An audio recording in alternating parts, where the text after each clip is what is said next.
సహజంగా ఏ దిక్కు లేని వాళ్ళకి దేవుడే దిక్కు అని అంటూ ఉంటారు. కానీ రాజకీయ నాయకులకి ఎలాంటి కష్టం వచ్చినా దేవుడిని అడ్డం పెట్టుకుని జనాల్ని మభ్యపెట్టే ప్రయత్నాలు ముమ్మరంగా చేస్తూ ఉంటారు. ఇది జగమెరిగిన సత్యం. వర్తమానంలో చాలామంది నుంచి చూస్తున్నటువంటి వాస్తవం కూడా.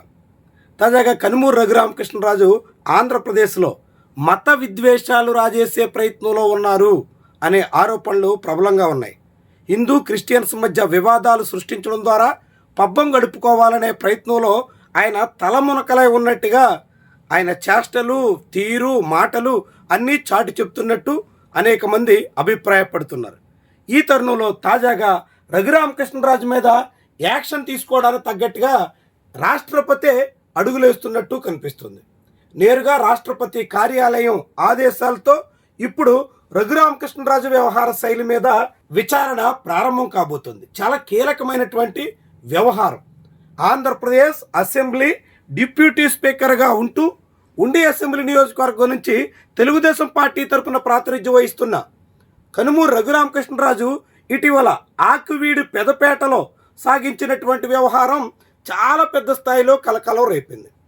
దాంతోపాటుగా ఆయన ఒక రాజ్యాంగబద్ధమైన పదవిలో ఉండి పూర్తి రాజకీయ నేతగా, ఒక ఫక్తు రాజకీయ కార్యకర్తగా వ్యవహరిస్తున్నటువంటి ధోరణి మీద పలు ఫిర్యాదులు అందాయి.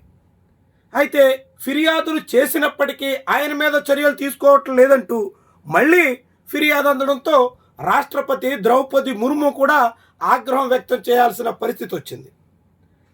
జై భీమ్ భారత్ పార్టీకి చెందిన పి సురేష్ కుమార్ అనే వ్యక్తి గతంలో రాష్ట్రపతి కార్యాలయానికి ఫిర్యాదు చేశారు.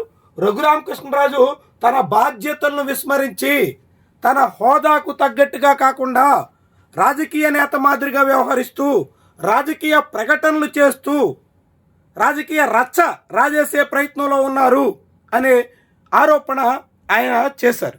ఆ సమయంలో రాష్ట్రపతి కార్యాలయం స్పందించింది. ఆ ఫిర్యాదు మీద చర్యలు తీసుకోవాలని ఆంధ్రప్రదేశ్ రాష్ట్ర ప్రభుత్వానికి ఆదేశించింది. కానీ రాష్ట్ర ప్రభుత్వం మాత్రం ఆనాటి ఆదేశాలని బేఖాతరు చేసినట్టుగా కనిపించలేదు. దాంతో రఘురామకృష్ణరాజు మరింత రెచ్చిపోయే పరిస్థితి వచ్చింది. ఇది రాష్ట్రంలో అనేక సమస్యలకి కారణం అవుతుంది. ఈ తరుణంలోనే మరోసారి ఫిర్యాదుదారుడు రాష్ట్రపతి భవన్ని ఆశ్రయించడంతో, నేరుగా ప్రెసిడెంట్ ఆఫీసులో మరోసారి ఫిర్యాదు చేయడంతో ఇప్పుడు ఆమె సీరియస్గా ఆదేశాలు ఇచ్చినట్టు కనిపిస్తోంది. ఇది పత్రికలో వచ్చినటువంటి కథనం.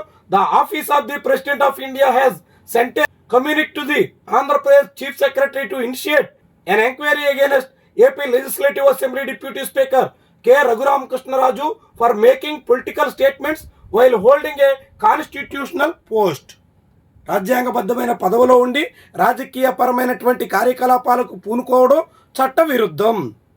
అది ఆయన స్థాయికి తగదు. అయినప్పటికీ కూడా తనను ఏమనేవాళ్ళు లేరన్నట్టుగా, తాను ఏం చేసినా చెల్లుబాటు అవుతుందన్నట్టుగా రఘురామకృష్ణరాజు సాగుతున్న ధోరణి మీద చర్యలు ఉండాలి అనే ఫిర్యాదుతో ఈ యాక్షన్కి పూనుకున్నట్టుగా కనిపిస్తోంది. However, when no action had been taken, Suresh Kumar again complained to the office of the President of India, which in turn directed the Chief Secretary of Andhra Pradesh conducted an inquiry. ఇప్పటికే గతంలో ఫిర్యాదు చేసిన దాని మీద చర్యలు తీసుకోకపోవడంతో మరోసారి ఫిర్యాదు అందిన తర్వాత ఇప్పుడు రాష్ట్రపతి కార్యాలయం నేరుగా ఆంధ్రప్రదేశ్ చీఫ్ సెక్రటరీని ఆదేశించడంతో ఇప్పుడైనా ఏపీ ప్రభుత్వం స్పందిస్తుందా? రఘురామకృష్ణరాజు లాంటి వాళ్ళకి ముక్కుతాడు వేస్తుందా? అలాంటి రెచ్చిపోతున్నటువంటి వాళ్ళని అడ్డుకట్ట వేయడానికి చర్యలు తీసుకుంటుందా? లేకుంటే చంద్రబాబు సర్కారు రాష్ట్రపతి కార్యాలయ ఆదేశాలని కూడా ఉల్లంఘించి రఘురామకృష్ణరాజుకి అండగా నిలబడి రాష్ట్రంలో ప్రశాంతతను చెదరగొట్టి మత విద్వేషాలు రాజేసే ప్రయత్నాలకి ఒత్తాసుగా నిలుస్తారా? తేల్చుకోవాల్సింది ఏపీలో అధికారంలో ఉన్న కూటమి నాయకత్వమే.